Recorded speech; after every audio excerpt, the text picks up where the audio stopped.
Di sini saya akan memberikan komentar untuk pekerja kurang fokus akibat kelelahan fisik dan mental, sehingga kewaspadaan menurun, respon melambat, dan unsur keselamatan berpotensi diabaikan. Kondisi ini meningkatkan risiko kuman error dan kecelakaan kerja. Lalu untuk solusinya, yang pertama itu ada aturan kerja dan istirahat agar tidak terjadi kelelahan berlebihan. Lalu yang kedua itu ada rotasi tugas untuk mencegah kejenuhan dan penurunan konsentrasi. Lalu yang ketiga itu ada safety briefing dan SOP yang diterapkan rutin sebelum bekerja. Dan yang keempat juga ada cek kondisi pekerja seperti mental, fisik, terutama pada pekerja yang beresiko. Dan yang kelima itu ada perbaiki ekonomi lingkungan kerja seperti pencahayaan, suhu, dan posisi kerja. Selanjutnya akan dijelaskan oleh teman saya. Yang kedua yaitu kurangnya keterampilan atau pengalaman.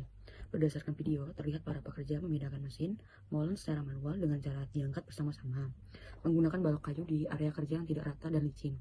Tindakan ini menunjukkan kurangnya keterampilan dan pengalaman kerja karena dalam praktik yang aman, mesin molen seharusnya ditarik, didorong, atau dipindahkan menggunakan alat bantu yang sesuai, bukan diangkat secara manual. Selain itu, dari video tampak pekerja tidak memiliki teknik yang seragam, posisi tubuh tidak seimbang, serta koordinasi antar pekerja kurang baik. Hal ini menandakan kerja belum memahami prosedur kerja yang aman dalam memindahkan alat berat, sehingga meningkatkan risiko kecelakaan kerja seperti terjatuh, tertimpa mesin, atau cedera otot dan tulang. Jadi komentar saya mengenai video tersebut yaitu kesalahan komunikasi tidak terlihat, adanya aba-aba atau koordinasi yang jelas antar pekerja, kurangnya komunikasi dapat menyebabkan gerakan tidak serempak, dan ketidakseimbangan beban yang berujung pada kecelakaan. Menurut saya, di lingkungan kerja pada video tersebut belum dirancang sesuai dengan kemampuan dan keterbatasan manusia. Perlu dilakukan perbaikan seperti penataan area kerja yang lebih aman, perbaikan postur kerja dan alat kerja ergonomis, dan penggunaan APD. Yang satu, ketidaksesuaian alat bantu atau alat angkut yang mereka gunakan.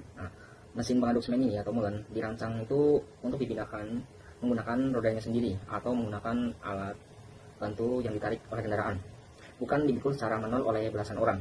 Nah, beban tersebut sangat besar dan tidak merata, sehingga meningkatkan risiko kecelakaan fatal.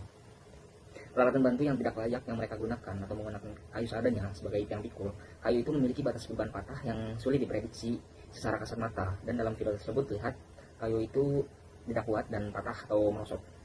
Di sini saya akan menjelaskan dampak dan juga solusi untuk mengurangi human error. Dampaknya yang pertama yaitu adanya dampak operasional. Nah, dampak operasional itu meliputi satu, yaitu adanya proses kerja terganggu atau terhenti. Yang kedua yaitu adanya penurunan produktivitas. Yang ketiga yaitu menyebabkan adanya keterlambatan penyelesaian pekerjaan. Terus yang kedua yaitu ada pun dampak finansial. Nah, dampak finansial itu meliputi satu, adanya kerugian biaya. Yang kedua yaitu adanya pemborosan sumber daya. Yang ketiga yaitu adanya kehilangan pendapatan atau peluang kerja. Terus yang ketiga yaitu ada pun dampak keselamatan kecelakaan kerja, yaitu menyebabkan apa? Yaitu menyebabkan satu, cedera ringan hingga fatal. Yang kedua yaitu adanya kerusakan alat atau fasilitas. Nah, solusi untuk mengatasinya yaitu yang pertama yaitu adanya pelatihan dan juga peningkatan kompetensi karyawan. Yang kedua yaitu adanya penerapan SOP yang jelas dan juga konsisten. Yang ketiga yaitu adanya pengawasan dan juga evaluasi kerja secara rutin. Yang keempat yaitu adanya pemanfaatan teknologi dan otomatisasi. Yang kelima yaitu adanya komunikasi kerja yang efektif. Sekian video dari kelompok kami. Apabila ada salah kata, kelompok kami minta maaf sebesar-besarnya. Akhirul kalam, wassalamualaikum warahmatullahi wabarakatuh. Bye-bye.